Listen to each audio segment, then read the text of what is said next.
काल साहित्यरत्न अण्णाभाऊ साठेंची जयंती, त्या जयंतीच्या निमित्ताने नेताजी सुभाष चौकामध्ये ही अनेक वर्षापासून जी परंपरा आहे, माजी आमदार कैलासवासी अनिल भैया राठोड आमपासून जी परंपरा आहे, त्या चौकातून जाणाऱ्या प्रत्येक मिरवणुकीचं स्वागत त्या ठिकाणी केलं जात असतं।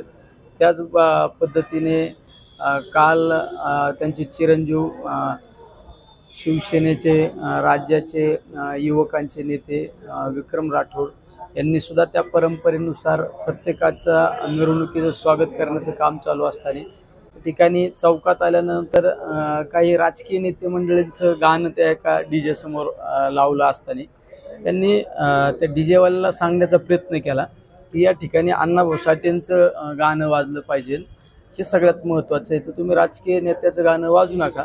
त्यामुळे थोड्या फार प्रमाणात तो डीजे बंद करण्यात आला।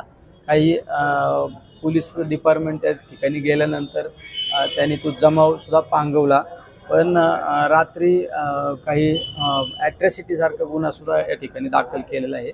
चुकीच्या पद्धतीने गुन्हा आहे, कारण त्यामध्ये कुठल्याही समाजाबद्दल चुकीचं बोललं गेलं नव्हतं आणि तो ॲट्रॅसिटीच्या बाबत आम्ही सन्माननीय SP साहेबांना भेटून सांगितलं की स्वतः तुम्ही त्या गोष्टीचे व्हिडिओ सगळे कलेक्ट करा आणि सगळं त्यामुळं पाहणी करा। जो खरा दोषी आहे त्याच्यावर गुन्हा दाखल झाला तरी आमचे काही म्हणणं नाही, हे सगळं आम्ही त्या ठिकाणी आता त्यांना सांगितलेलं आहे।